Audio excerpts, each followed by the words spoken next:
سے 40-50 برس پہلے مطلب آل سعود نے ایک مرتبہ کہا کہ ہم قبر کو منتقل کرنا چاہتے ہیں حضرت عبداللہ کی. اب تمام میڈیا والے پہنچنا چاہتے تھے کہ کیا ہوگا, کیسا ہوگا, قبر کھودیں گے, کچھ کس طرح سے بے حرمتی نہ ہو. تو یہاں تک ہے کہ بہت سے لوگوں نے کہا کہ کفن موٹے کپڑے کا تھا, جو پرانا کپڑا ہوتا تھا. آپ کی ریش مبارک کے بال تک نہیں جھڑے تھے اور ویسے ہی بچیوں خوبصورت تھے. جیسا بتایا جاتا ہے کہ جناب عبداللہ سب سے زیادہ خوبصورت تھے, خاندان میں بہت خوبصورت تھے. تو قبر کو منتقل کرنے کے بعد بتایا نہیں گیا. لیکن انبیاء اور ائمہ علیہ السلام کی قبروں کو کھودنا گناہ کبیرہ میں سے ہے. اب یہ اسی کو سمجھایا جا سکتا ہے جس میں ایمان ہو. لیکن حضرت عبداللہ سے متعلق کہ بھی 1400 سال بعد جب قبر مطہر کو کھولا گیا تو آپ کا چہرہ ویسا ہی نورانی تھا, ریش مبارک ویسی ہی خوبصورت تھی جیسا تاریخ نے لکھا ہے کہ آپ وجیح تھے. جب چلتے تھے تو لوگ رک کے پوچھتے تھے یہ آسمان سے نازل ہوئے یا زمین کی مخلوق ہے. جس وجود کے اندر جناب حبیب خدا سے وابستگی ہو وہ ایسا ہو جاتا ہے. عزیزان گرامی, اجداد میں سب سے زیادہ خوبصورت جناب عبداللہ کے متعلق ملتا ہے کہ سب سے خاندان میں خوبصورت, پھر حضرت حمزہ, اور پھر بعد میں جس خاندان میں سب خوبصورت ہو. جملہ کہہ گیا, جہاں سب خوبصورت ہو. کہ خود صحابہ پوچھتے تھے یا رسول اللہ, آپ کہتے ہیں کہ کائنات میں سب سے خوبصورت یوسف گزرے تھے, ہم جب آپ کو دیکھتے ہیں تو جو مشرک بھی دیکھ کے جاتا ہے واپس آ کے پوچھتا ہے یہی محمد ہے؟ اتنے خوبصورت ہیں آپ. کہا اگر میرا بھائی یوسف بھی میرے ساتھ چلے تو لوگ اسے نہیں دیکھیں گے, مجھے دیکھیں گے. کہا یا رسول اللہ کیوں؟ کہا مجھ میں کشش زیادہ ہے, انا اجذب منہ, مجھ میں جذابیت کشش زیادہ ہے, اٹریکشن زیادہ ہے. کہا کہ یا رسول اللہ پیغمبر اتنے خوبصورت, اور رسول اسلام نے فرمایا یا علی انت کا بدر الدجا, آپ کا چہرہ چودھری کے چاند جیسا. حبیب خدا نے فرمایا علی آپ کا چہرہ چودھری کے چاند کی مانند ہے. اور پھر پیغمبر اسلام نے امام حسن حسین کے نام رکھے حسن و حسین, جو نکلے ہی حسن سے ہے. حسن بھی حسن سے, حسین بھی حسن سے. سوچیں کتنے خوبصورت ہوں گے. جس گھر میں سب خوبصورت ہیں وہاں ایک ایسی ہستی ہے جسے علی کہہ رہے ہیں ہذا قمر بنی ہاشم.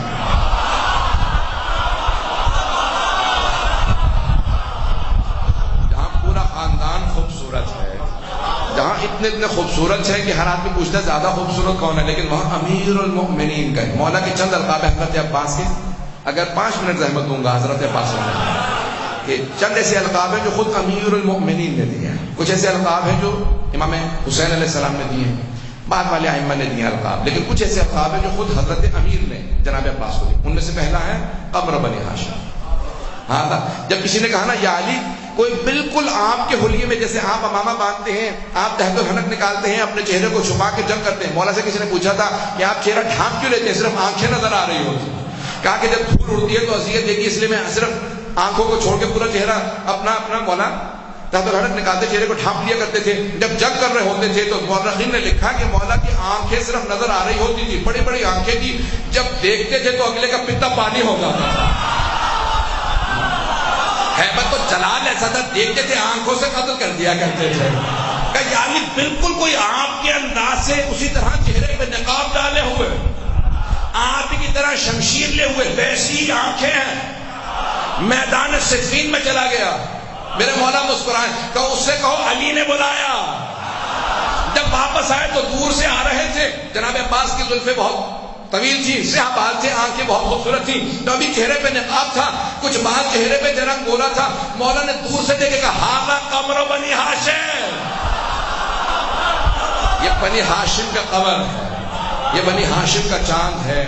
تو جناب امیر نے کہا قمر بنی ہاشم, اور باب الحوائج جو خود جناب امیر نے کہا. لقب یہ ہے جناب امیر. 4 باب الحوائج ہیں, لیکن حضرت کتاب کا نام ہے قمر بنی ہاشم. لکھنے والے ہیں عبداللہ شیخ علی ربانی خلخالی, 2 جلدوں میں کتاب ہے.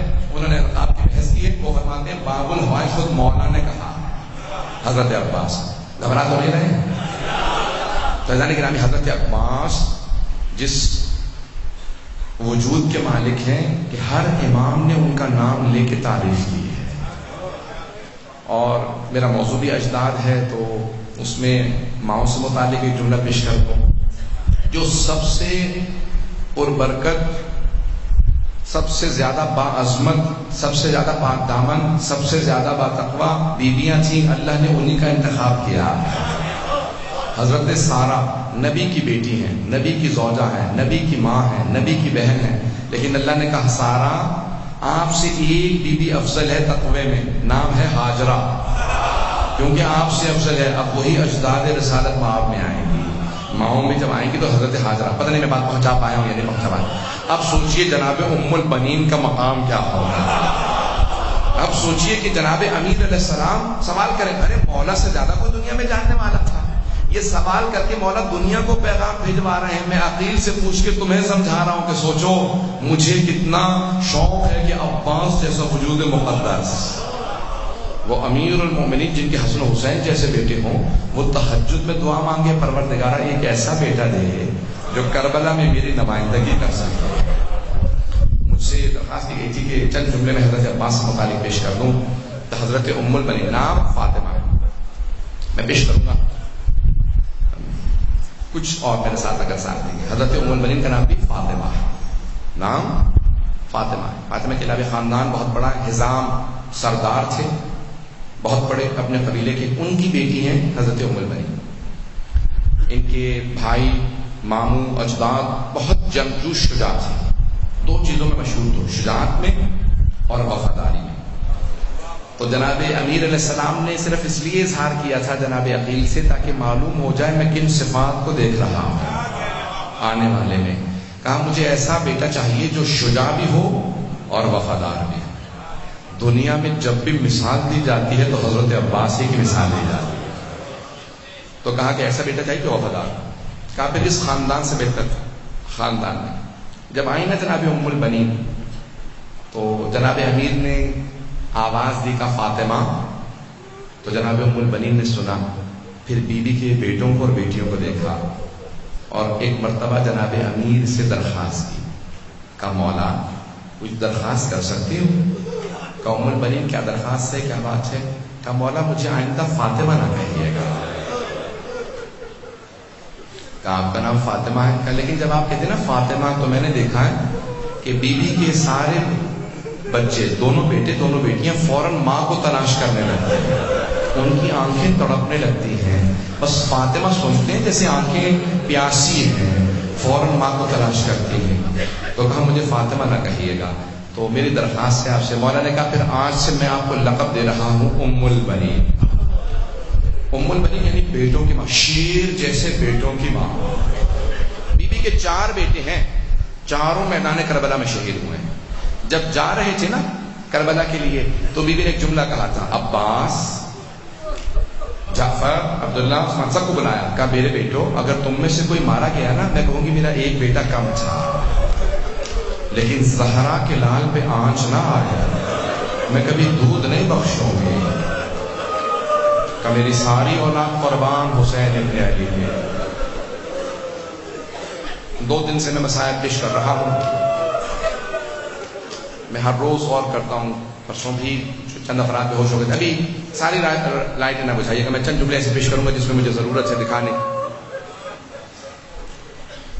اگر سنیں گے آج تو میں حضرت ام البنین سے متعلق میں پوری شہادت نہیں پڑھوں گا، میرا وعدہ ہے آپ سے۔ میں نے دونوں دن غور کیا ہے کہ بہت سے نوجوان بہت سے بزرگ برداشت نہیں کر پاتے، سنیں گے آج میں جناب ام البنین سے متعلق جملے پیش کرنا چاہتا ہوں۔ جب بیوی کو خبر ملی نا، بشیر ابن جزرم نے اعلان کیا مسجد نبوی میں، الا یا اہل یثرب لا مقام لکم بہا قتل الحسین بکربلا، اے مدینے والو اب مدینہ رہنے لائق نہیں رہا، نواسہ رسول حسین مارا گیا۔ البتہ انہوں نے نہیں کہا نواسہ رسول حسین، کہا حسین، قتل الحسین بکربلا، حسین کربلا میں مارے گئے۔ بیوی نے جیسے ہی سنا نا حسین کربلا میں مارے گئے، فوراً اپنے پوتے کو بلایا، 7 برس کے تھے، کہا مجھے فوراً مسجد نبوی لے چل۔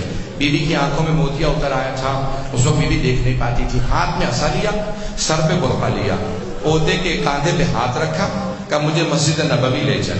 ایک مرتبہ مسجد نبوی میں آئی اور آنے کے بعد ایک جملہ کہا بشیر یہ کون سا حسین مارا گیا؟ جیسے سوال کیا نا کون سا حسین مارا گیا، تو بشیر نے پلٹ کے کہا بی بی آپ کو نہیں معلوم، نواسہ رسول حسین مارا گیا، علی کا لال حسین مارا گیا۔ زہرا کے دل کا چین حسین مارا گیا.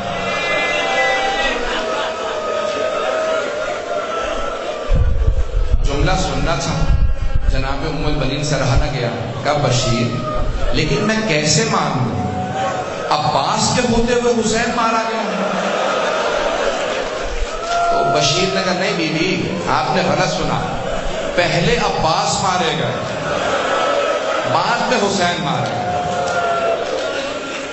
اب بی بی سے رہا نہ گیا، فوراً کہا بشیر میں کیسے مان لوں عباس جنگ نہ کر سکا. تو بشیر نے پلٹ کے کہا اگر دیکھ سکے میری طرف تو دیکھیے گا، میں نے اسی لیے کہا تھا بھی روشنی نہ بجھائیں، اگر جو دیکھ رہے ہیں وہ دیکھیں گے، کچھ ہاں جو کہہ رہا ہوں میری طرف دیکھیے گا. ایک مرتبہ بشیر نے کہا، جب کہا نا بی بی نے کہ کیا عباس جنگ نہ کر سکا، کہا بی بی جب عباس کے سر کے پشت میں گرز لگا نا، لوہے کا گرز تھا، وہ گھوڑے کی سینگ پہ سنبھل نہیں سکا، زمین پہ گر گیا. جیسے کہا نا کہ زمین پہ گر گیا. ابھی بھی بی بی نہیں روئی. کہا بشیر تو عباس کو جانتا نہیں ہوگا، میں عباس کی ماں ہوں. عباس شیر تھا، عباس علی کا بیٹا تھا، ممکن ہی نہیں ہے عباس گرز کا مار نہ روک سکے. بشیر عباس جو ہے کہ گرز کو 2 انگلیوں سے پھینکتا تھا، میں نہیں مان سکتی کہ عباس گرز کو نہ روک سکا. جب کہا نا کہ گرز کے بعد، تو ایک مرتبہ بشیر نے جواب دیا، کہ بی بی جب عباس کے سر میں گرز لگا ان کے بازو نہیں تھا. اجروں کو ملا، اجروں کو ملا. جہاں تک آواز ہے، آج سب جب پرسہ دیں گے نا، 3 بیویوں کو پرسہ دیجیے گا. پہلی جناب ام البنین، ماں کو پرسہ دیجیے گا بیٹے کا. دوسری بیوی جناب زینب کبریٰ، بیوی کو بڑی محبت کی حضرت عباس. اور تیسری جناب سکینہ بنت. اب جملہ میں پیش کر رہا ہوں اگر برداشت کر پائے. کیا کہا جناب ام البنین نے؟ ایک مرتبہ جب سنا نا کہ جناب عباس کے بازو نہیں تھے، بیوی کا عصا ہاتھ سے چھوٹ گیا. بیوی زمین پہ بیٹھ گئی، بلند آواز سے روتی جاتی تھی، کہتی جاتی واہ عباسا، واہ مظلوما، واہ غربتا. بلند آواز سے رو رہی، بیوی چیخیں مار مار کے رونے لگی.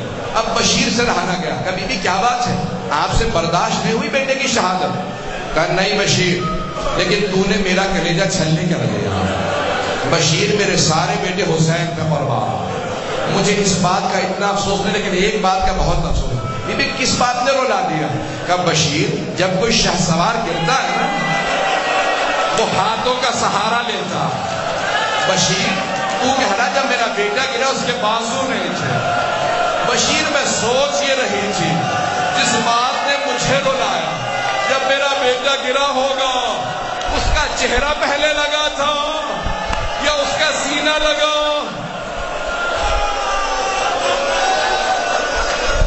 اجرکم اللہ.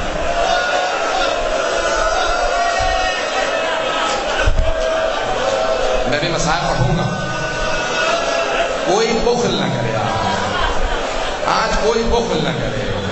آج علم برآمد ہوگا نا تو کہیے گا بی بی ام البنین آپ کے بیٹے کا بڑا صدقہ ہے. کیا کیا جناب ام البنین نے؟ آواز دی پوتے کو، کہا ذرا کچھ دیر کے لیے مجھے جنت البقیع لے جائے. سنیں گے جیسی بی بی جنت البقیع آئی نا، ایک قبر کی پائنتی میں بیٹھ گئی. کہا بی بی میرے عباس کو معاف کر دیجیے. بی بی میرے عباس نے بے وفائی نہیں کی تھی. بی بی پہلے میرا عباس مارا گیا، بعد میں آپ کا حسین مارا گیا. بی بی لیکن آپ کو آپ کے حسین کا پرسہ دینے آئی اور معافی مانگنے آئی ہوں. آپ کی بیٹیوں کا پردہ نہیں بچا کیونکہ میرا عباس نہیں رہا تھا.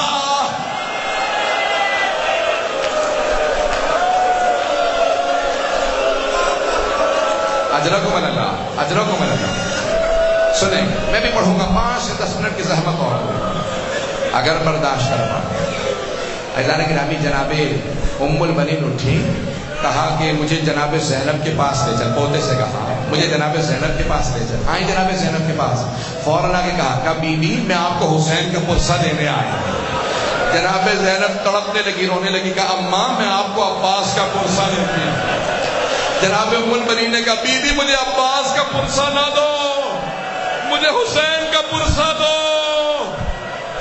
میرے سارے بیٹے حسین پہ قربان.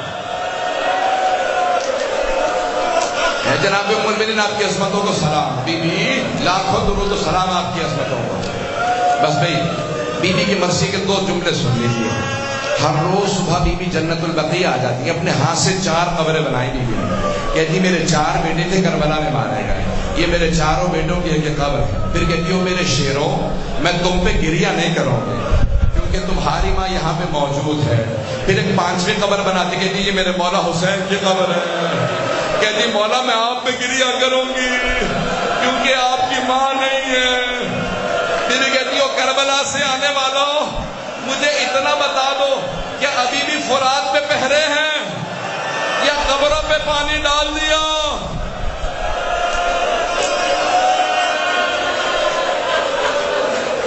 بس بھائی تمام کر رہا ہوں, چند جملے سن لیجیے, چند جملوں کے زحمت. ایک بہت بڑے عالم تھے, کربلا میں مجلس پڑھ رہے تھے. مجلس پڑھتے پڑھتے انہوں نے یہ روایت پڑھ دی, اور روایت ہے کہ جب جناب عباس کے دونوں بازو قلم ہو گئے تو اوپر ساتھ دے گا کوئی آگے بڑھو عباس کو مار دو. کہا نہیں یہ شیر ہے, ہم سے کوئی آگے نہیں جا سکتا. کہا پھر کیسے ماریں گے؟ کہ جتنے تیر انداز ہیں سب کو بلا. کہا جناب عباس ابھی بھی سوار تھے, بازو نہیں تھے, ان سب نے تیر لگائے اور چلانے لگے. پورے جسم میں تیر پیوست ہو گئے, سینے میں تیر تھے. جب تیر لگ رہے میں دیکھیے گا, جب تیر مار رہے تھے نا تو اچانک وہ روایت پڑھتی کہ ایک تیر جناب عباس کی داہنی آنکھ میں لگ گیا. داہنی آنکھ میں تیر لگ گیا جناب عباس کو. یہ جملہ کہا امام حسین کے حرم میں نماز پڑھاتے تھے آیت اللہ یہ شیخ یحییٰ یثربی, وہ بے ہوش ہو کے گر گئے. جب ہوش میں آئے گا بلاؤ اس عالم کو, بلاؤ اس ذاکر کو. کہا کیوں روایت پڑھی؟ کہا آگا کتابوں میں ہے, کہا آئندہ نہ پڑھنا, میں تو بے ہوش ہو گیا تھا. اگر کوئی کمزور دل کا ہوگا وہ مر جائے گا, آئندہ نہ پڑھنا یہ روایت. لیکن آیت اللہ یحییٰ یثربی کہتے ہیں میں اٹھا اور حرم حضرت عباس میں گیا کہ مولا مجھے معاف کر دیجیے گا, میں نے آپ کے ذاکر کو مسائل پڑھنے سے منع کر دیا, لیکن مولا مجھے پتہ نہیں روایت مستند ہے یا ضعیف ہے, پتہ نہیں آپ کے تیر لگا تھا نہیں لگا تھا. آیت اللہ یحییٰ یثربی کہتے ہیں میں اس رات گھر گیا, میں نے خواب میں حضرت عباس کو دیکھا. کہا شیخ تو نے کیوں روکا میرے ذاکر کو؟ کہا مولا مجھے پتہ نہیں آپ کے تیر لگا تھا نہیں. کہا میرے رونے والوں سے کہنا میری دائیں آنکھ میں تیر لگا تھا.